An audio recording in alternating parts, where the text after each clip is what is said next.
Okay, so let's now try to solve itong deflection sa C. Actually, medyo time consuming yung sa deflection sa C kasi ganito gagawin nyo. Una, you have to determine first the value of TC over A. So, ang TC over A, as mentioned previously, yun yung distance or vertical distance from the elastic curve at C. So, at C, nandito yung elastic curve natin, papunta dito. So, ito yung vertical distance natin. Okay? So, this will be your TC over A. And kanina, ang na-compute natin ay ito pa lang, which is yung TB over A natin. Now, let me draw another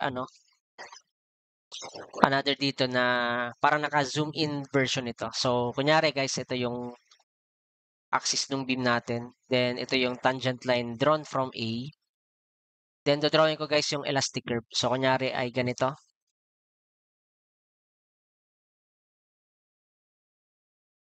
Yan, kunyari ganito. Ang nakuha natin kanina is the TP over A, which is ito. Yan. Now, ang TC over A natin ay measured mula dito, which is katapat nitong point C, papunta dito sa tangent line natin, which is ito yon. So, TC over A. Now, ang goal natin guys is to get the deflection. So, pag sinabi natin deflection, dapat yung distance mula dun sa original position ng beam natin, which is dito sa point C, papunta dito sa point niya dito sa elastic curve. So, ito yung y natin. Okay? Now, para makuha natin yung value ng y na yan, if you look dito sa drawing, pwede nyong gamitin itong triangle na to. Yan, yung triangle na yan. Tsaka yung malaking triangle na to. Para sa pagre-ratio and proportion. So, knowing that this is 5 and this is 6 meters. So, starting from A to C, ito ay 6 meters lang. Ayan. So, gawa tayo ng equation dito or ng relationship ng TP over A sa Y. Okay? So, dito guys, makakagawa kayo ng relationship na TB over A, divide natin sa 5, equal siya sa Y. Ito yung length na to. So, Y plus sa TC over A divided by 6. Okay? Now, we already have the value of TB over A. Ang wala natin is yung TC over A. So, para makuha natin yan, we will apply the formula pa din. No? So, TC over A ay equal sa summation ng area ng moment diagram times sa centroid niya with respect to this line. Yan, yung line na yan. So, take note, ito ay nakalapat yan dito sa point C. Summation ng area ng moment diagram times x bar over EI. Guys, ito guys ay naka-negative. Dapat same siya dun sa consistent siya with the sign convention ng TB over A. Ayan. Okay, so in this case, ang gagawin lang natin, kuhanin nyo yung area nitong triangle na to. Then we will multiply it by the its centroid papunta dun sa side na to. Dun sa reference line na to. Same with this one, yung spandrel dito, yung portion ng spandrel dito sa ilalim. So, kunin lang natin yung area times centroid papunta dito hanggang dun sa dito sa line na to. Sa line na katapat ng point C. Okay? And then, syempre, isasama nyo na rin to. Itong part na to. Okay? Ayan. So, lagay ko lang dito yung relationship nito. And then, kasi, gagamitin natin later. So, lagay natin guys yung lahat ng mga summation ng area times centroid. So, for TC over A, lagay natin negative ng, baka malaki yung makakonsume na space nito. So, 1/2 times sa, guys, yung area muna nitong triangle. 1/2 base natin na 5, then height natin na 347.5. Multiply natin siya sa distance na to hanggang dun. So, since this is 1 meter, a-add natin dun sa, ito ay 1/3 ng 5. Okay? Yan. So, ito ay 1/3 ng 5. So, dito ay 1/3 ng 5 plus 1. So, yun yung una nating area. Now, let us proceed dito naman sa maliit na to. Itong maliit na to. So, plus 1/2 ng base natin na 1 times sa -20 times sa yung distance mula dito papunta doon, 'di ba yan ay 2/3 lang nung 2/3 ito guys ng 1. Yan, so 2/3 siya ng 1. And then, yung isa naman dito. So, paano naman itong portion ng spandrel? Ang kailangan natin guys ay ito ulit. Times sa kanyang centroid. So, i-re-redraw ko ito kasi medyo, ano siya, baka malito kayo ng konti. Balik tayo dun sa drawing kanina. Yan. Kukuhanin ko tong drawing na to. Kasi idadagdag ko yung, Op.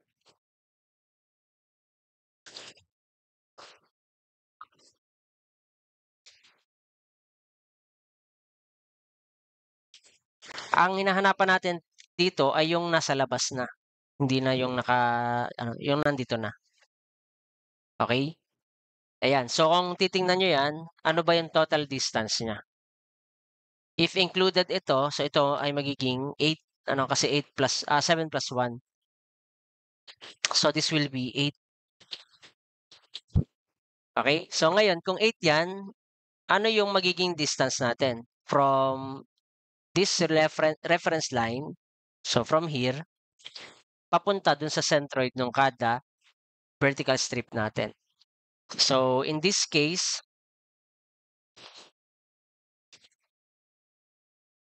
guys, in this case, mula dito, papunta dun, this is 8 minus x. Okay? Kasi ito na yun eh. Ito yung x, ito yung 8. So, 8 minus x na yan. Tanggalin ko to guys para di kayo malito.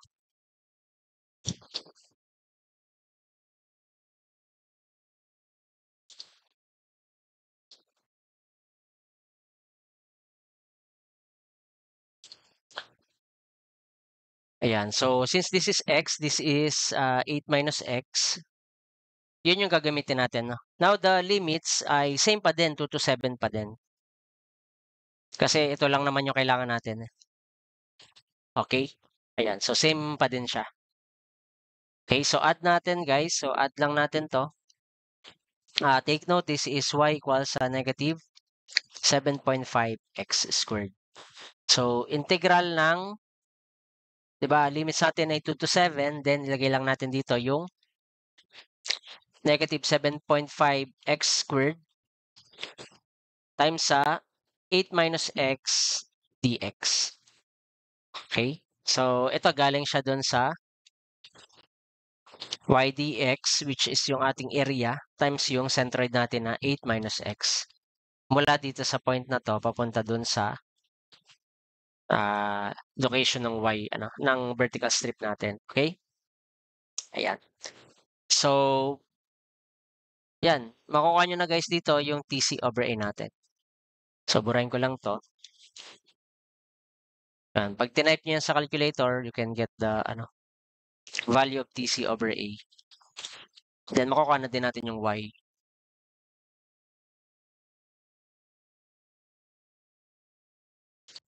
So, dito guys, ang nalabas sa akin ay negative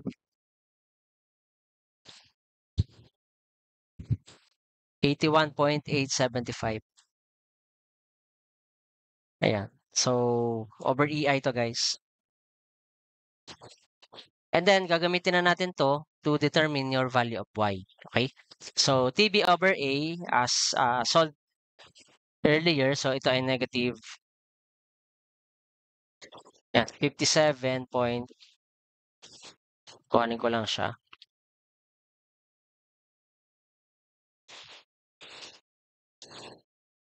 So, divide natin to guys sa 5.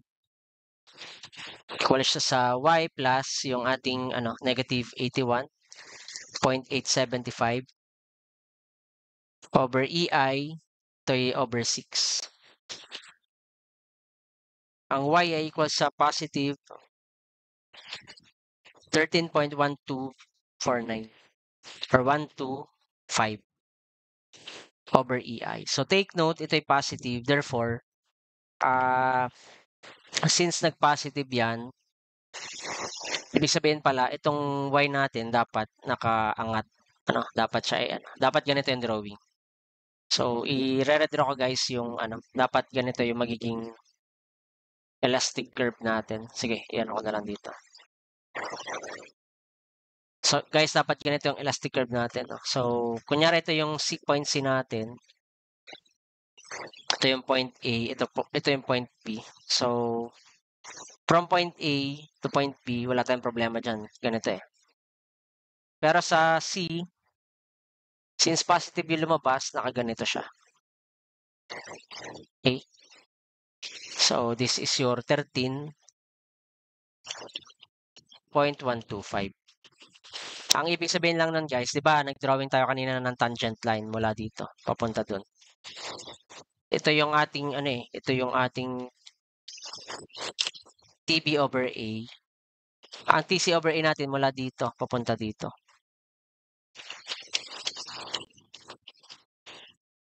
Okay? Yan. Ibig sabihin pala, dapat ay TC over A.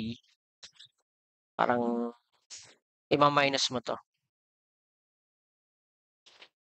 Okay? Anyway, so, yung nakalagay dito is already correct.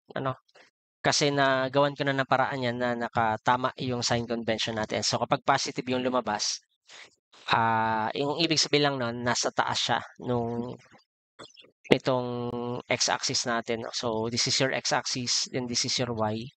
Above siya sa x-axis natin, which is umangat yung ating portion na to ng beam. Okay? Ayan. So, the answer is y equals positive 13.125 for deflection at C. Deflection at C. Okay. Okay, so let us continue. Yun namang deflection sa D. So, paano nga ba natin kukuhanin yung deflection sa D? So, tingin kayo sa point D. So, ang point D natin is yung itong point na to, 2 meters from the left support. So, ang kailangan nyo dyan guys is kuhanin nyo muna yung itong portion na to, which is yan yung ating TD over A. Okay? So, tatandaan nyo yung TD over A ang hinahanap natin. Okay? And which is, kailangan natin yung area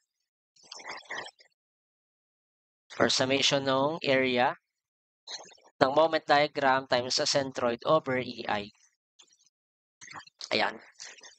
Okay, so tingnan natin yung katapat ng TD over A na to. Ay, itong point D pala. So, kailangan natin guys itong portion lang na to.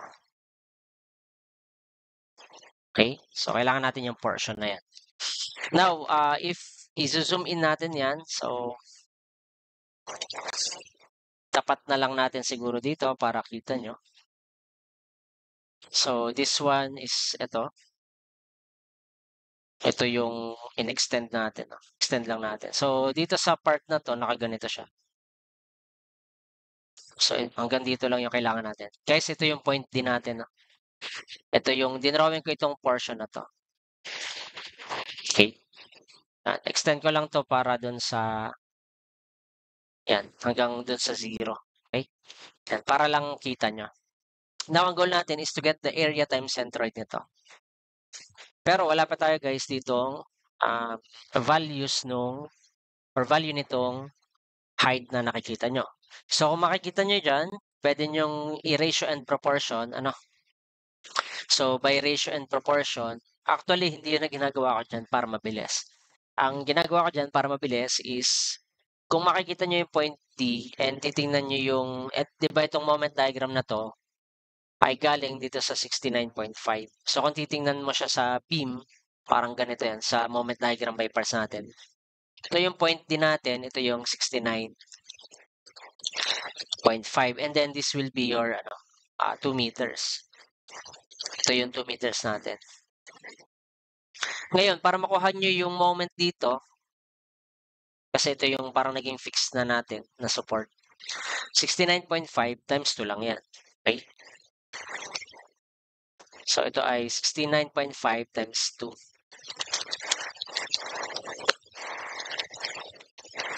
So, dito meron kayong 139, di ba? So, kung yan ay 139, ibig sabihin yan, ito na yung 139 natin. So, this one is 139. Okay? Kasi itong 347.5 kanina, nakuha nyo lang din siya gamit itong dinrawing ko dito na cantilever. Ano? So, same lang din siya dyan. Ayan. So, nakuha natin yung 139 dito. Now, hindi natin problem itong portion na to kasi alam na natin yung equation ng curve which is y equals sa negative 7.5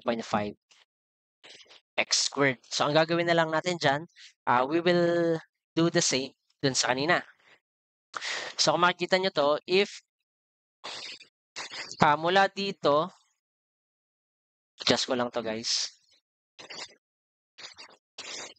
Gagawa tayo ng vertical strip. So, ito yung ating vertical strip. Guys, ito ay, in-exaggerate ko lang. Ito yung sobrang nipis na element, So, parang line nga lang siya actually. Kaya kung makikita nyo yung centroid niya, mula dun sa, ay hindi ko dinivide sa to yung dx, kasi sobrang liit yan. Guys, this is your x. And then, alam natin na ang distance mula dito hanggang dun, ito ay base dito, Ito ay 2 meters din to, di ba? So, mula dito hanggang dito, ito ay 4. Okay? So, mula dito hanggang dito, ito ay 4. So, ito yon. Ibig sabihin, ang distance niyan mula dito ay 4 minus x hanggang dyan. Okay? So, yan yung gagamitin natin later to determine the area times centroid niya. So, this will be your dx and ito yung y natin. Then, pwede natin kuhanin kasi meron na kayong area tapos ito na yung kanyang centroid. This will be 1/3 ng ating 2. Since ito hanggang dito sa dulong to. Okay? So, mula dito hanggang dito, ito ay 2 meters. Ayan.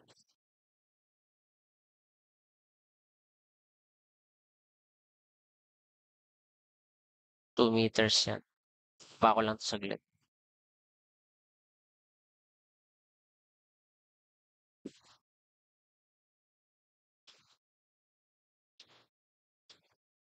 Ayan. So, kuhanin lang natin yung TD over A. Guys, dito meron tayong 1/2 times sa base natin na 2. And then yung ating height na 139. Tapos yung kanyang yung kanyang moment arm natin or yung centroid niya from reference T. Ito yung line na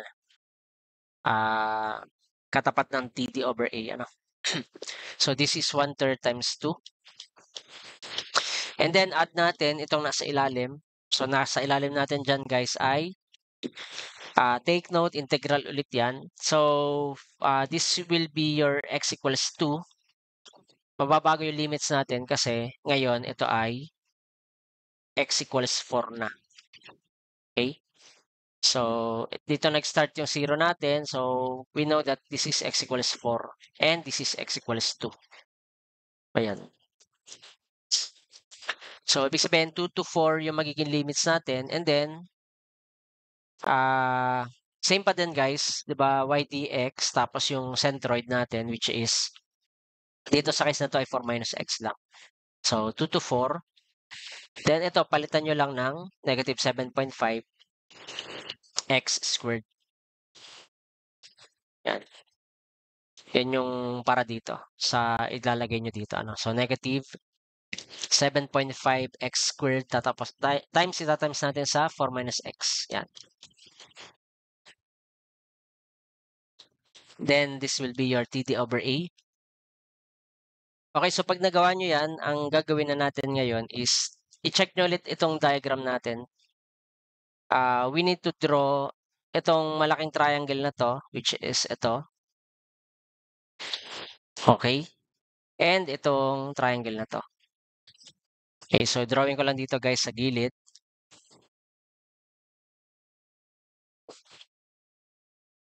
Ayan. So kung makikita nyo, yung TD over A natin ay, sige mamaya ko na lang explain. I-drawing natin guys yung, in-assume natin na elastic curve. So nakaganito guys yan.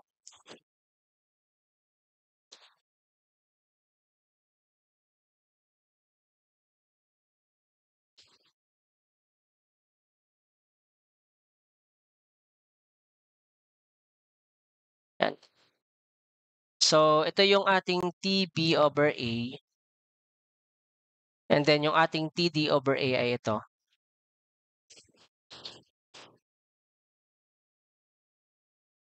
Okay? Yan ang assumption natin. So kailangan natin itong triangle na to.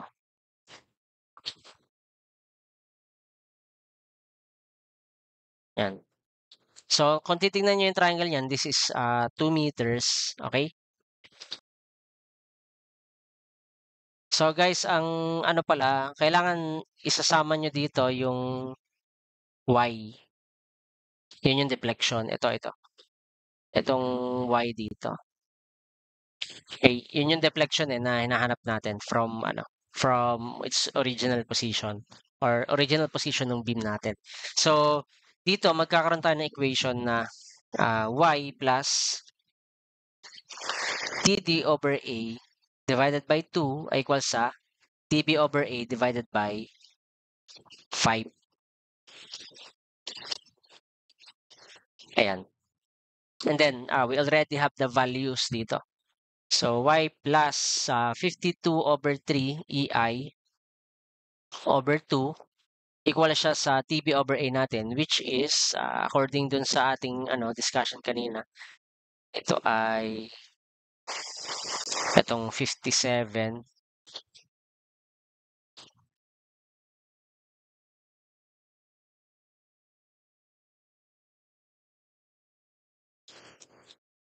Yan, over 5. So, dito makukuha nyo yung ating value ng y over 3. So, ang lumalabas sa akin ay negative 40.2500 na y.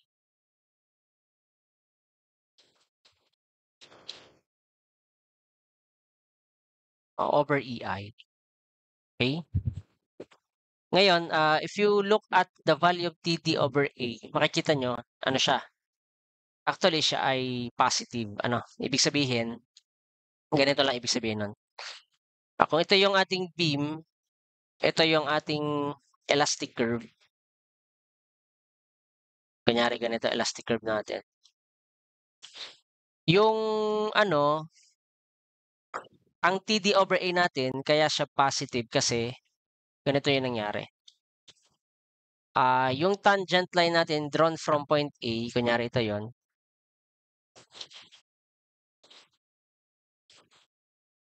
Okay, so ito yung tangent line, no? Tangent line.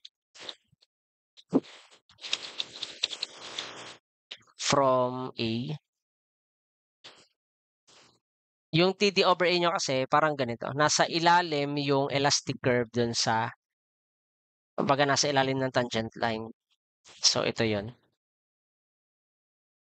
Ito yung TD over A nyo. Kaya siya positive yung lumabas. Okay? Anong nangyari dyan, ang Y nyo dito is itong mula dito papunta dito sa talagang location ng ating TD over A, yung isang point sa ilalim, sa under ng elastic curve. So, ganyan yung nangyari dyan. Kaya siya ay positive yung value. Okay? Ayan. So, sabi ko nga kanina, yung atin namang sign convention ay naayos na yan. So, no need to, no need to change itong part na to. Okay? So, kaya ko lang binanggit ito na kaya siya positive kasi para alam nyo bakit ganun yung case, ba't nagpa-positive, Ibig sabihin, nasa ilalim siya ng tangent line na dinrawing natin from point A. Ayun. So, that's it for this problem, So, deflection sa D. Ito yung sagot natin.